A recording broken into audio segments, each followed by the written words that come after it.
Sikar, B Nagaur, सी पाली, D Ajmer. Confirm Ajmer उत्तर है। भाई साहब हुआ क्या, हुआ ये, इस क्वेश्चन को मैंने पहली बार पढ़ा, आरएस फ्री में आया था क्वेश्चन। राजस्थान में पाइराइट का सर्वाधिक उत्पादन होता है। एक बार क्वेश्चन को पढ़ा, फिर दोबारा मैंने क्वेश्चन को पढ़ा कि राजस्थान में पाइराइट का सर्वाधिक उत्पादन होता है। दो बार पढ़ा। अब पाइराइट सालिदपुरा सीकर से निकलता है और खुदा न खास्ता पहला ऑक्शन भी सीकर ही मिल रहा है मेरे को। दो बार क्वेश्चन पढ़ा मैंने, टिक लगाया, ओएमआर शीट में गोला भर दिया, फिर भी नहीं देखा मैंने। पेपर देके आ गए, बाहर निकले के बाद ऐसे क्वेश्चन पूछते हैं बच्चे आपस में, भैया इसका आंसर क्या था? तो एक भैया बोला कि भैया राजस्थान में फेल्सपार सर्वाधिक कहां से निकलता है? मैं बोला क्या करेगा फेल्सपार का तू? बोला अरे पेपर में आया है। मैं यार क्यों मजाक कर रहा है, पाइराइट आया पेपर के अंदर।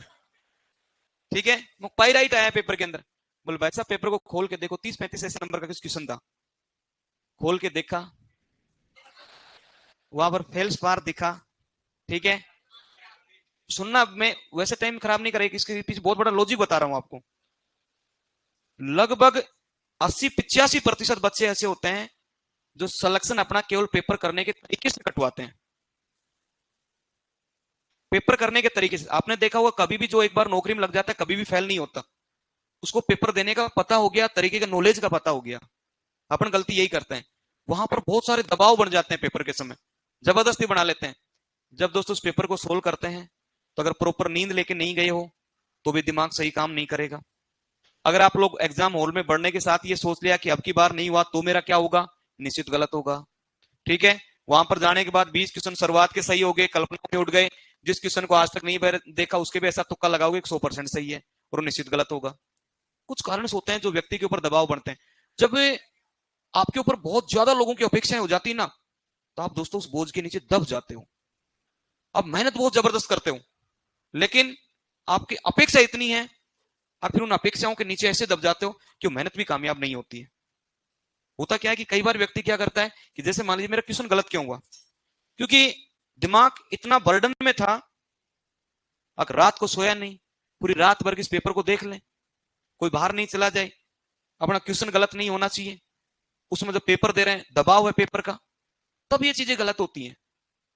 हमेशा इससे मैंने एक चीज सीखी कि जब भी मैं पेपर को सॉल्यूशन करूंगा साथ में गोले नहीं भरूंगा। मैं पेपर सोल्व करने के बाद गारंटी से कहता हूं दोस्तों, मैं पेपर को छोड़ के पानी पीने जाता हूं, तुरंत मुंह धो के आता हूं, वापिस बैठता हूं, फिर मैं गोले भरता हूं। जैसे मैं जगह छोड़ के जाता हूं वापिस आता हूं, साइकोलॉजी चेंज हो जाती है और चाय आ जाती है। तो ये वास्तविकता बता रहा हूं, ये क्वेश्चन हुआ। कई बार पता है एक छोटा सा बच्चा भी क्या कह जाता है, कोई चीज ऐसी होती, सुनना भाई, आखिर संसार में कोई भी पूर्ण नहीं है। आपने पढ़ लिया, क्या पता मैंने नहीं पढ़ा हो, तो कई बार वो क्या कह जाता है कि सर आपने ये तो लिखाया ही नहीं। बस हम 99 तो लिखाए हैं, कम से कम वो 99 की तो इज्जत कर लो, वो 99 तो लिखाए हैं।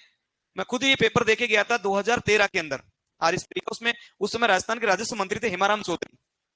तो मेरी कई मतलब कि शुरू से कमजोरी रही, मैं न्यूज पेपर नहीं पढ़ता। ठीक है, और वो क्वेश्चन आया कि राजस्थान के राजस्व मंत्री, वो क्वेश्चन मैं छोड़ के आ गया। अब जब मैं घर गया तो मेरे पापा जी बोलो पेपर दिखा तेरा, मैं बोला कि ये पेपर देख लो। तो उन्होंने पेपर दे बोलते ये क्वेश्चन नहीं आया, इसका उत्तर तो मैं बता दूं, हेमाराम चौधरी इसका उत्तर। तो फिर उन्होंने कहा कि तू तो बन लिया एसडीएम, बस तेरी इतनी तैयारी है। मैंने माथे को पकड़े बोला कि एक क्वेश्चन डिसाइड कर रहा है सब कुछ, आगे इसको कुछ आता है कि नहीं आता है? अभी तो 149 क्वेश्चन और हैं। तो मतलब अपन किसी भी व्यक्ति की साइकोलॉजी को नहीं पकड़ सकते बेटा, वो अपने को खुद को डिसाइड करना है। आप लोग कभी भी ये मत सोचा करो अब वो कह रहा है तो मैं नौकरी में लगूंगा, नहीं, खुद के लिए लगना है, दूसरे के लिए नहीं लगना है। समय अपना खुद का चल रहा है, दूसरे का नहीं चल रहा है। आप लोग 3 महीने 18-18 घंटे पढ़ लोगे तो मर जाओगे क्या? तो फिर पढ़ लो ना। नहीं, मैं सच्चाई बता रहा हूं, क्यों समय खराब कर रहे हो भाई साहब? फिर क्यों खराब कर रहे हो समय? तुम्हें पता है अगर मैं सड़क को क्रॉस करूंगा, सामने से गाड़ी की स्पीड मेरे से ज्यादा है और वो मेरे टक्कर मारेगी, तो मैं एसएमएस में जाऊंगा। जब तुम्हें अच्छी तरह से पता है कि तुम्हारा समय जिस चीज से खराब हो रहा है उस चीज को साइड कर दो। भाई साहब एक चीज बताओ, आप उस चीज को साइड कर दो 3 महीने के लिए। आप लोग सोच रहे हो कोचिंग से टाइम खराब हो रहा है, अगर कोचिंग से ज्यादा रूम के ऊपर पढ़ सकते हो ना, तो मैं तो ये कहता हूं सेल्फ स्टडी करो, अगर आप पढ़ सकते हो तो। लेकिन दोस्तों मैं दावे से कह सकता हूं, अब पढ़ना तो दूर की बात, फोन छूट जाए वही बहुत बात है। चाहे तो पीऊंगा, तुम मना करोगे तो भी पीऊंगा, और नहीं कहोगे तो पीऊंगा मैं तुम्हें, पर मैंने वास्तविकता बताइए।